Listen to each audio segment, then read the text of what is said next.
Days out from the draft, I am still going to sound like an absolute broken record, but I'm really, really, really hoping the Habs can find some kind of center. I'm starting to think that they might just have to draft the center that they want, because it is just going to be that difficult. Interestingly enough, the Habs were actually apparently in on Zegras as well. I remember one commenter saying that, this is a guy that I haven't talked about, which is fair. Now, that's not the rumor we're going to be talking about today, but it is very interesting. There are so many teams that are just desperate for centers. I'm just so interested to see what moves are going to be made up to the draft and free agency. Things around the league have gotten so bad. I was listening to the Leaf Report, it's a podcast I love with Jonas Siegel and James Myrtle. They were actually talking about that the Leafs are getting calls on Max Domi because he can kind of sort of play center. That's how bad things are getting, where the Leafs can actually maybe get a positive asset for Max Domi. If you asked me last year that they could get anything for Max Domi, I'd say, they're going to have to pay to get rid of him. But now that might not be the case, or the Leafs might actually have to keep him because maybe they might not want to pay John Tavares what he believes he's owed. Essentially what I'm trying to say around here is that things are getting bad. We know Sam Bennett is probably going to stay in Florida. I mean, again, you might be able to go for something like Pia Suter. Pia Suter is okay, I guess, but it's just going to be such a weird situation. With this rumor we're going to be talking about today, it almost feels like the Montreal Canadiens are just giving up on this. Well, I wouldn't say giving up, but they're understanding how hard it's going to be for them to get the center that they need.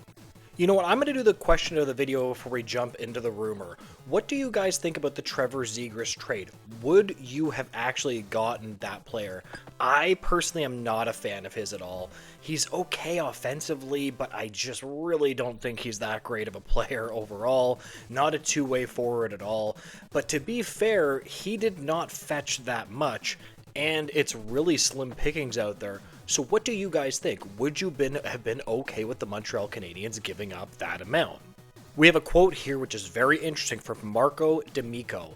Spoke about it on this channel, but the Canadiens have expanded their search from a top 2C to a top 6 forward in an aggressive way. Very interesting. Was told the club is talking to many teams about improving upfront, but won't sell the farm for a bad fit at 2C. Couple of irons in the fire. And this is a quote from D'Amico saying that Jordan Kyrou is a name that is available by July 1st and a name to watch. That is essentially what he's saying. That's what it says in English anyway. I could only really find the French there as well. That's pretty interesting because Kyrou is legitimately really good, but again, I don't want us to put back here because they need a center desperately.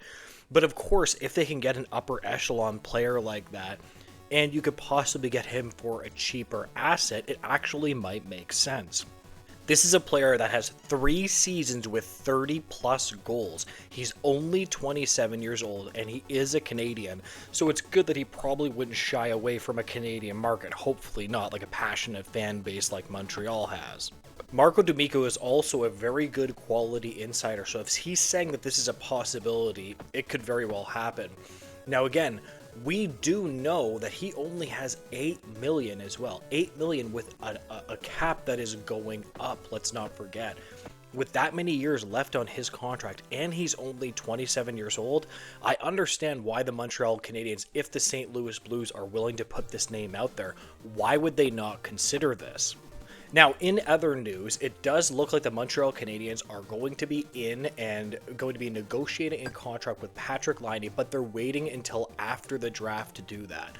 Now, he is an interesting player for the Canadiens because he scores a lot on the power play, but I don't really like him on 5-on-5 that much. I think that he struggles in certain defensive situations, so this is a very hot button player. I do wonder what the cap hit will be for Laine because he's so random, he's so inconsistent, but to be fair, he scores goals, which means He's a valuable player if he buries pucks. I understand he might be one-dimensional, and I understand he might be very one-dimensional, but if a player can bury goals, that's one of the hardest things to do in the NHL, and he does seem like a bit of a, let's say, a lackadaisical player in my opinion. So I understand the criticism that Patrik Laine gets. And also, this is very obvious, the Montreal Canadiens have absolutely been looking to move 16 and 17. When it comes to the Montreal Canadiens and their 2 first-round draft picks, I'm starting to almost change my opinion on them a little bit. The reason for that is I'm looking around the league for the absolute desperation for centers. And I'm wondering if they might want to use 1 or maybe even 2 of those picks to try to get some center depth in the organization. Try to look for players that could possibly be centers in the NHL and then just draft them. I usually don't like drafting for need. Typically, I like drafting for just essentially swinging for the fences. That's usually the way that I go with the draft. So if you have a 5'10" winger, if you think that he can score 80 points in the NHL one day, why not just get that guy? But things are just getting so desperate, and the Montreal Canadiens do need a center so badly. You know, they have Evans, which I understand why they re-signed him. They have Doc. I don't love Doc. And I'm looking at it being like, what is the future of the Montreal Canadiens center position going to be at 2C?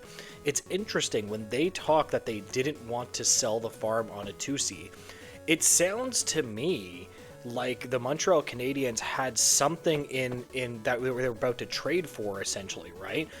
But I don't know, right? I do understand why they don't want to trade that much for a 2C. It is kind of difficult to give that much away from a player that is on your second line, but that's just the going rate for second line centers these days. Anyways, the Montreal Canadiens are by far going to be one of the most exciting teams to watch heading up to the draft.